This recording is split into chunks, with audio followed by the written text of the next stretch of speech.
Hey guys, welcome to my channel, Perspective with Kate. Before I begin, I just want to let you guys know my intentions behind these podcasts. I'm here to educate you guys. I'm here to give you guys a new perspective. I'm here to give you guys a chance to hear different opinions, different sides of the stories, and help you form your own opinion. I'm never here to shove my opinion down your throat, although I will let you know how I feel about certain things, but ultimately I want you guys to come to that conclusion yourselves. Today we're going to talk about a case from actually my hometown of New Iberia, Louisiana. This case, I feel, has divided the town for a few years now. There's some that lean totally one way, there's some that lean totally the other way, and then there's some that are in the middle and really don't know what to believe. And this is the case of 22-year-old Victor White III. Victor III was born on September 11th, 1991. He was very close to his family, particularly his mother, and they had a very special bond. His family says that he was the life of the party and made everyone smile. He was a prankster, and as a child, he wanted to be a police officer, actually. And in 2004, his father, Victor White II, started pastoring at a local church and became a reverend. He made all of his children attend the church and became an active member of their church. Victor III played the drums and was also the lead singer in the choir and thoroughly enjoyed it. He really enjoyed entertaining people, his family says. And in 2007, the sheriff of New Iberia, Louisiana, Sid Abair, actually reached out to Victor's father, Reverend Victor White, and he took a job in New Iberia as a mediator between the police and the local community. He moved his family from Alexandria for the position down to New Iberia. Let's talk about New Iberia, Louisiana. Like I said before, I am actually from New Iberia. Most of my listeners know of New Iberia or live in surrounding areas. Sadly, and I think a lot of people can agree, if you're from New Iberia, you're not really proud of it. And you don't really tell people that you're from there. I can remember when I first started working at a restaurant in Lafayette that people would ask me where I was from, and I would say I was from Lafayette, which is about 30 minutes north of New Iberia. And I just knew a lot of my friends as well. Like, you never said you were from New Iberia. You said you were from somewhere else because it was just like known to be full of gang violence and trashy, and if you were from New Iberia, you were 9 times out of 10 associated with that just off the bat, just because they knew you were from New Iberia. And don't get me wrong, I do have a sense of love for my hometown. I was born and raised there. Now, I will say we do have great people in our town. There's a lot of history there, and we do have amazing food. But you feel this sense of, not shame, I don't want to say shame, but you definitely don't really want to claim that you're from New Iberia. I don't want people to think that I'm dissing, our hometown, but that's just kind of the reality of it. New Iberia is the largest producer of sugarcane in Louisiana, and it's what we're known for. We celebrate the Sugarcane Festival every year, and the median income for a household in New Iberia was $26,000, and the median income for a family was $30,000. Males had a median income of $30,000 versus $16,000 for females. The per capita income for the city was $13,000. About 24.9% of families and 29.5% of the population were below the poverty line. I watched the Sugartown documentary about this, and it stated that the tracks were a racial divide. Residents to the north of the tracks were predominantly white, and the black community was to the south. And these steel lines created a strong history of racial divide predating the American Civil War in New Iberia. And I sat back and I really, really thought about it. Growing up there, in schools we had blacks and whites, but when you really think about it now as an adult, and I look back at our town, I really do realize that the tracks really are a racial divide. I do see it, and it took me a long time to see it and realize how big of an issue it is. Now, let's talk about New Iberia's sheriff.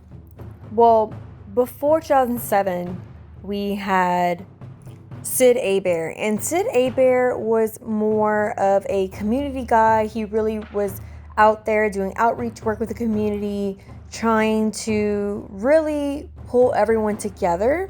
And a lot of people in New Iberia didn't agree with this approach. They wanted someone more strict, someone more willing to lay down the law harshly. And in 2007, Sheriff Louis Ackle was elected after campaigning on a reform platform. He was a New Iberia native, and he became a state trooper and served in Louisiana state government, and then he returned home due to the problems in Iberia Parish. His approach was very simple. He wanted to throw everyone in jail. He had a lot of power, not only his family name, but they owned pharmacies and whatnot, and there was really no one above him to control him within the parish. He was the top dog, and he did what he wanted. Some people would call it cowboyism, meaning that he controlled people under him, and they would do whatever it took to get what he wanted done, and basically had everyone's back if they would get in trouble. And if they got in trouble, he would get them out of trouble if need be, as long as they did what he wanted. His first act as a sheriff was to eliminate the Internal Affairs Unit. Then in 2010, he launched the Impact Squad, which was an operation that put deputies on patrol in New Iberia's black communities. While the operation was intended to reduce crime, it was marked by frequent and violent arrests. And I think that a lot of people in the New Iberia community were split. But most people in Iberia Parish really loved Ackle. I mean, they voted for him over and over for over a decade. He has been in office, and I think that people recognized that the crime rate was going up, and a lot of the blame was in the black communities, and they wanted someone who would take a harsh approach to stopping these crimes and gang violences, and that's why they continued to vote for Ackle, because they thought that he was the perfect man for the job. He was so harsh in punishments. He was patrolling the black communities, and this is what the people wanted, and that's what they got. I full-heartedly believe that people knew exactly what they were getting when they voted for Ackle. And after years of community effort, Reverend Victor White moved his family back to Alexandria because he said that the environment was so tense, not only with the crime, but between the community and the police, when Ackle got initiated into the sheriff's office. His son Victor White III and son LC decided to stay in New Iberia. Victor White III had a daughter here, and he wanted to prove to his father that he could be responsible and take care of his daughter on his own and become the man that he always knew he could be. And so they stayed here. But everything changed on the night of March 2nd, 2014. Victor and his friend Isaiah were walking to the Hop-In gas station, and they went there for some cigarettes late at night, and while they're checking out, and there's footage to show, while they're checking out, a fight broke out outside of the store.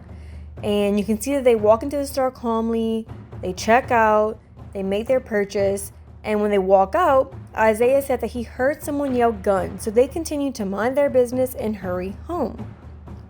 His friend Isaiah says that he does not know who the people were who were fighting outside and were not involved whatsoever. He says they continue walking home when a police officer stops them. The police officer tells Victor and Isaiah that he believes that they were a part of the fight that had just happened at the gas station.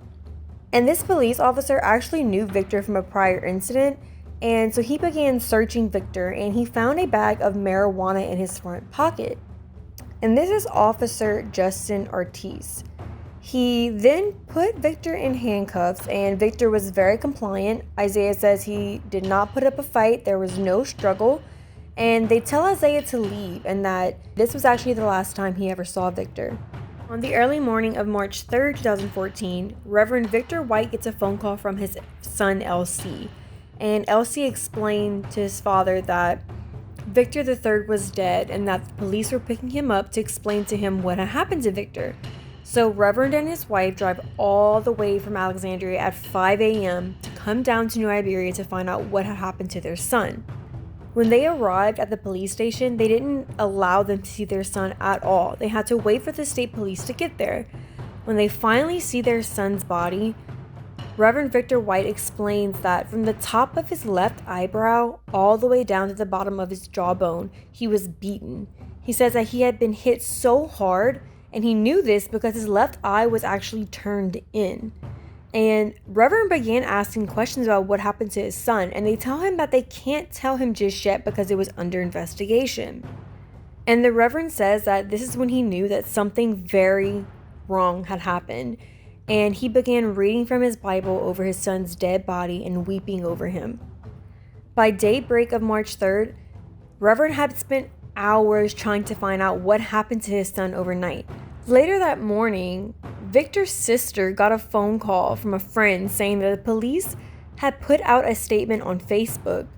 So the family pulls up the press release stating that Victor III was involved in a fight at the Hopping gas station, and when arrested, he was not cooperating and then pulled out a handgun and shot himself in the back.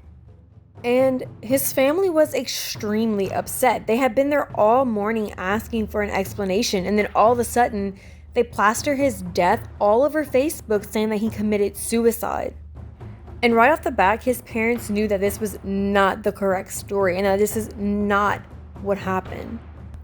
So Justin Ortiz was actually interviewed, of course, because he was, at the scene when it happened, and he was the arresting officer. And he was a 14-year law enforcement veteran who had actually approached Victor as they were walking away from the hop-in. He says that he didn't remember Victor right off the bat, but he was told that 5 months earlier he had detained Victor after being stopped for making an illegal U-turn. He says that both Victor and Isaiah tell him that they weren't involved in the fight, and he continued on by patting both men down searching for weapons, and none were found. But this is when the officer found the weed and cocaine in Victor's front pocket. He then handcuffed Victor, sat him and Isaiah down in front of the cop car, and soon after another deputy showed up, Jason Javier, for backup. Officer Ortiz then took Victor to the back of the cop car.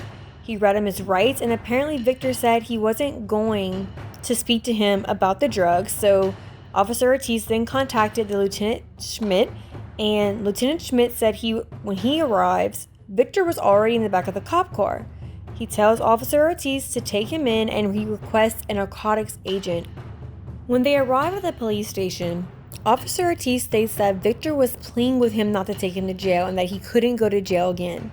When Officer Ortiz tries to take Victor out of the police car, he says that Victor refused and states he could not go to jail again. Please tell my family I love them. And Lieutenant Schmidt says that's when he heard a gunshot. He says he goes over to the police car and sees Victor slumped over with a small handgun next to him. Officer Ortiz then pulls Victor out of the car and is checking for wounds and says he doesn't see any at first, sees the wound on his upper right chest, and he says that there was an entry and exit wound. Officer Ortiz says that he got out his medical kit and started performing CPR and chest compressions while he was breathing. He also claims that he has no idea where the gun came from because he had checked all areas where people normally carried guns. He checked his front pockets, legs, back pockets, and mid-back and found nothing. Now, Victor's brother LC said that Victor did own a handgun, and gunpowder residue was found on Victor's white hands during investigation, but the officer's hands were never tested as well, which is really odd to me. And the official ruling was death by suicide. So basically, these cops were saying that when they arrest Victor, they pat him down. He doesn't find any weapons on him. They put him in the police car. When they try to take him out of the police station, he's saying that he cannot go back to jail. And he pulled a gun out of I don't know where and shot himself while handcuffed. So that's number one.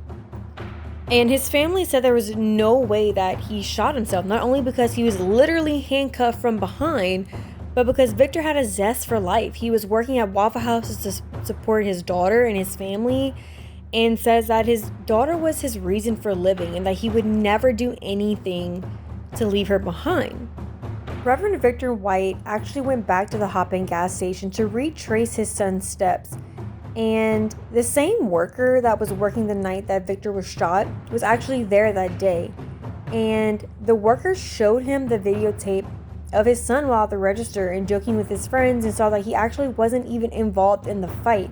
He was inside the gas station checking out while the fight was going on outside. So this proves that Victor wasn't even involved in the fight to begin with.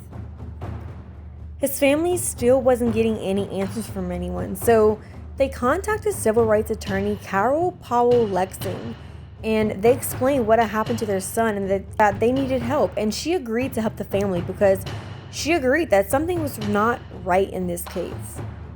Months after Victor's death, the family still only knew 3 things. They knew their son had died while handcuffed in the back of a police car. He died from a single gunshot wound in the back, and the coroner ruled his death a suicide. But on August 7th, the coroner officially released the autopsy report 6 months later. So remember, the original report says that Victor shot himself in the back while handcuffed.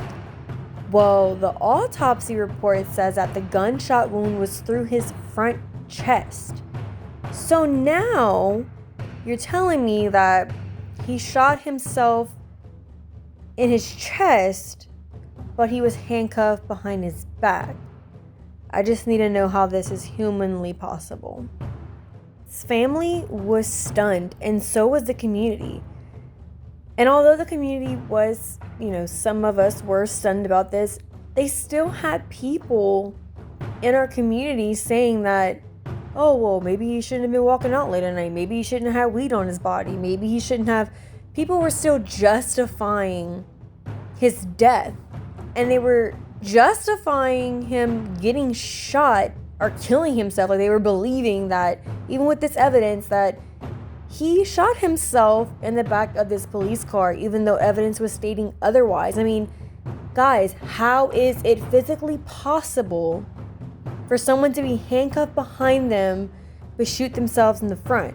And I'll even post a picture of the handcuffs. These weren't just regular handcuffs that he were in. It's like the chain in the middle. It was a different kind of handcuffs. Have never seen this kind before. But I've linked a picture for you to see. And once you see the handcuffs, you'll realize even more, like, how the hell was this possible? Now, let's talk about Victor's injuries. When his father first confirmed the body of his son the night he was shot, he said that Victor's left eye looked so swollen that it had been turned in.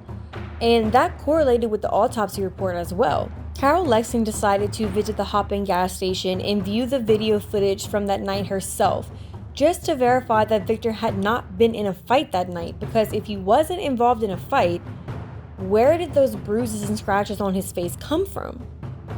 And his brother LC had actually taken a photo of him before they left for the store and proved that Victor had no marks or bruises on his face.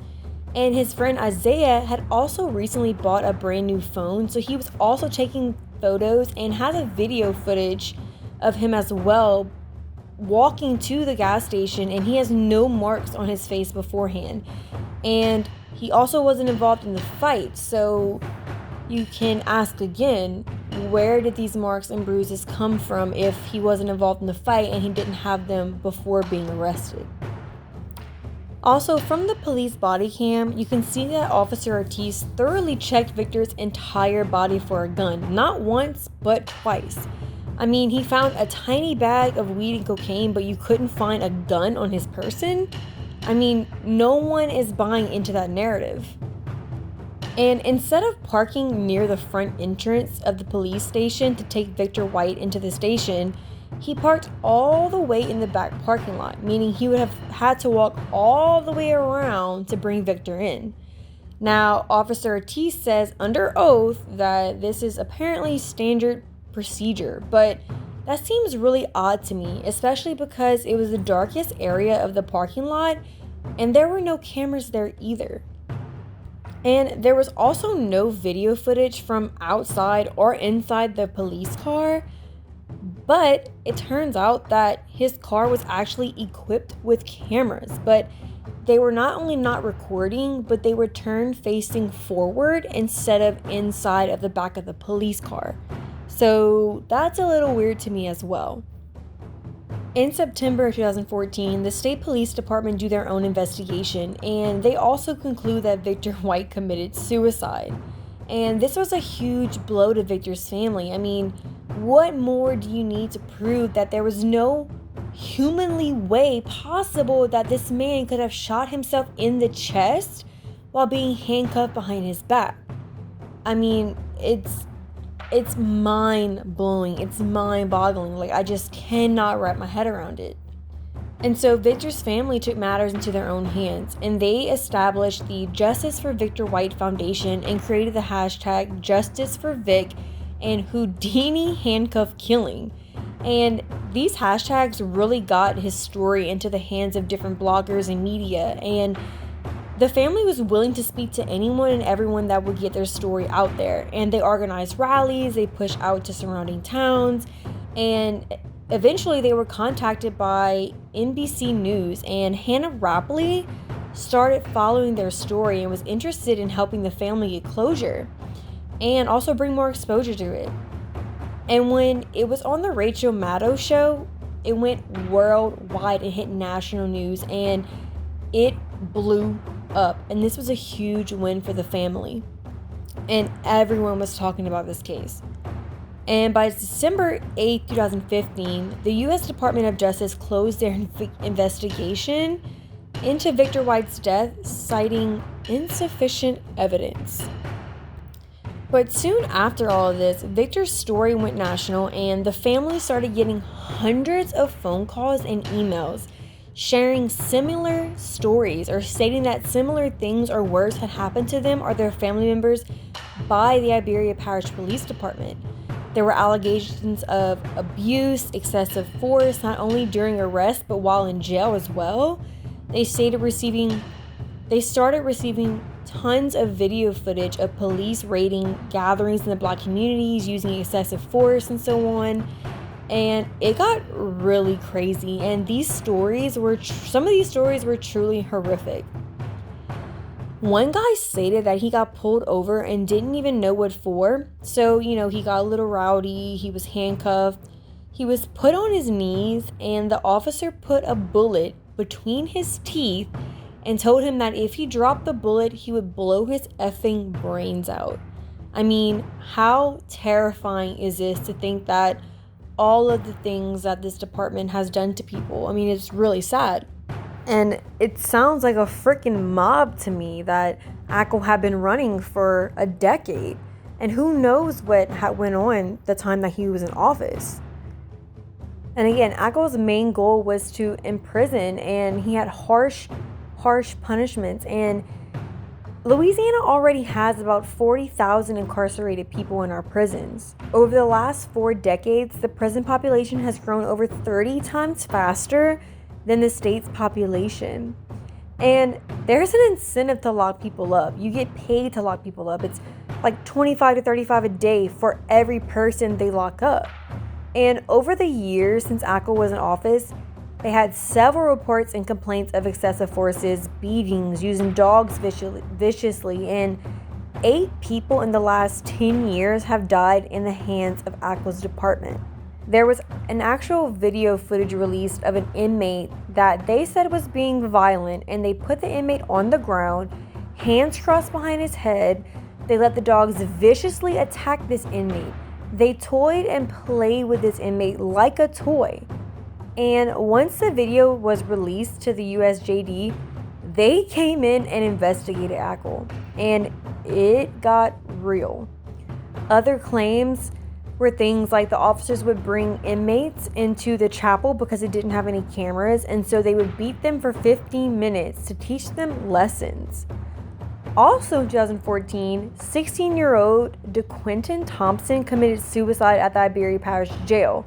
His mother sued and received about a $175,000 settlement. They even had current police officers to cooperate with the FBI, and 10 pleaded guilty and testified against ACL. These testimonies were mind-blowing and just numbing. From the false police reports and testimonies to the beatings, sexual abuse, you name it, it happened. They said that they were ordered to go inward knocking, meaning that they would just go right around and arrest or beat up whatever black person they could find for no reason. One even stated that one night, 2 of them went and got drunk and decided to go into the black community and beat up random people. And they beat up 2 people so badly that they had to call one of the other officers for help. And when they told Ackle what had happened and what they had done, Ackle simply stated, "Sounds like a good old night of inward knocking to me. Now go and cover it up." When I first read this and all these different statements, I actually went and dug up all kind of different suits against this Iberia Parish, department. Y'all, this is the shadiest shit going on, and I cannot believe that this is still happening. Now, it did land Ackle in federal court on civil rights violations. They actually took his gun away and everything, and he ended up firing his deputy, Deborah Lord, on November 4th in 2016, the day he was acquitted. For cooperating with the FBI, she alleged that they had a dinner, and she got a recording of Ackle calling the federal prosecutor a Jew bastard and threatening to shoot him right between his goddamn Jewish eyes. On October 30th, 2016, Victor White's family went to the trial of Ackle, and the things that they heard were horrific, and they thought for sure that he was going down for his crimes. You had 10 of Ackle's top right-hand men testifying against him, there was no way he could have been let go. But somehow he was acquitted by a federal jury amid an unsuccessful petition for his recall from office. And in return, all of the officers who testified against him were ordered to federal prisons with sentences ranging from 6 months to 7 years. And a lot of our people in our community were outraged, but they were also afraid. I mean, if you couldn't put this guy away with all the evidence of what he had done, where do you go to get justice? I mean, not only that, but it's really embarrassing as a person who is from New Iberia to say that this guy is still our sheriff. Well, as of June, but he was still our sheriff after 2016. That is so embarrassing, and I still can't wrap my head around it. I just don't understand how our justice system let this go on for that long and still continue to let it go on. And by 2019, Ackle had paid out almost $6 million due to lawsuits, which actually led the Louisiana Sheriff's Law Enforcement Program, an insurance group for the Sheriff's Office, to remove Iberia Parish because it was contributing to a third of the program's losses. Almost half of the payouts in litigations against Iberia Parish Office went to one man, Sheriff Lewis Ackle. Today, the family is still fighting to get justice for Victor. They pursued a civil suit against the sheriff and the officer, Justin Ortiz, and called for the coroner to change his death from suicide to homicide. The family got a settlement from the state, and a big portion of that went to Victor's daughter and the mother of his daughter. The family is still actively trying to change the ruling, though, and I've linked some petitions and things to sign to help with the movement. And I've actually reached out to Reverend Victor White, and I asked him for anything in particular that he wanted me to, put out for you guys to go research and look at. And I linked the website that he sent to me. So I hope that you guys go sign, read. There's a documentary called Sugartown. It's available on Hulu that goes much more into depth about his story. And I hope that you guys continue to push forward with bringing justice to cases like Victor White. And I hope that if you are from New Iberia listening to this case, I hope I didn't piss you off too much, but I also hope that this kind of opened your minds and see what's going on in our town. And did get a new sheriff, and hopefully things will be different this time around, but I guess we'll see. But I will definitely keep you guys updated on this case if anything changes and whatnot. Just keep checking back on my Instagram, on the podcast, on the YouTube channel. And as always, thank you guys so much for listening. And I will see you guys next time.